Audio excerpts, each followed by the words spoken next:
Now we are talking.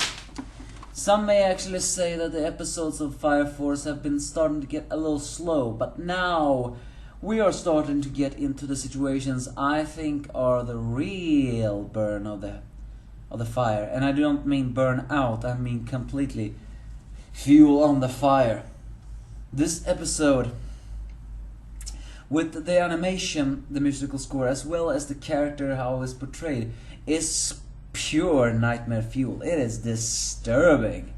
It's not, well, it's almost horror-like.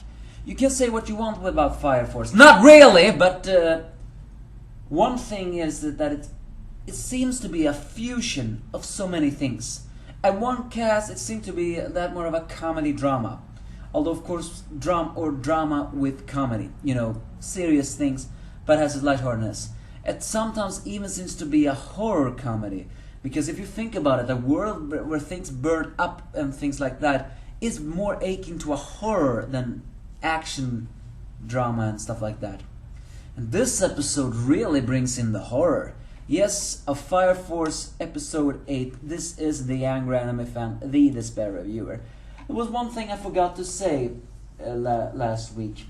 When we were introduced to the other recruits that were down together with the one was a very tall guy that is nicknamed Jagannauto, or Juggernaut, but I prefer to call him Jagannauto.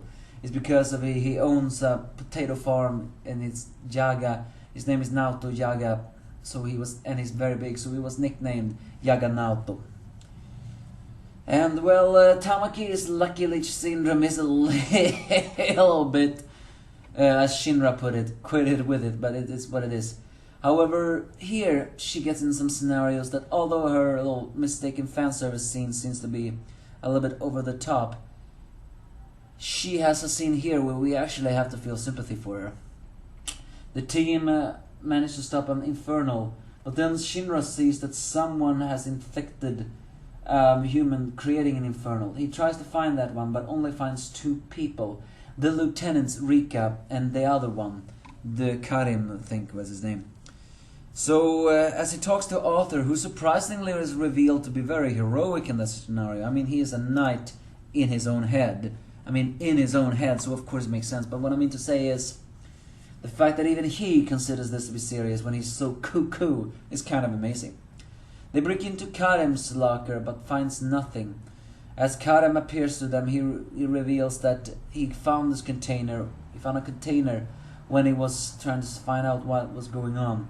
And the one who was close to that container was none other than Rika Hoshimaru. Rika is the one who truly has turned into the Infernal, and is then manipulating Tamaki into taking kids into a warehouse where he infects them with a strange bug, an insect that seems to, as soon as it enters a human, turns them automatically into Infernal even when they're not infected. Or at least that's what he's aiming for. Apparently to him he's trying to create something that is making it compatible with the bug. And if it's not compatible, they turn into flames. So what does Rika do? Well, he mercilessly crushes them. As we see Rika's true personality here, and it is disturbing. What is more disturbing is the way he talks in this one. Yes, he has turned into a full-fledged sociopath. But what makes this extra disturbing, if not very confusing, is the way he talks.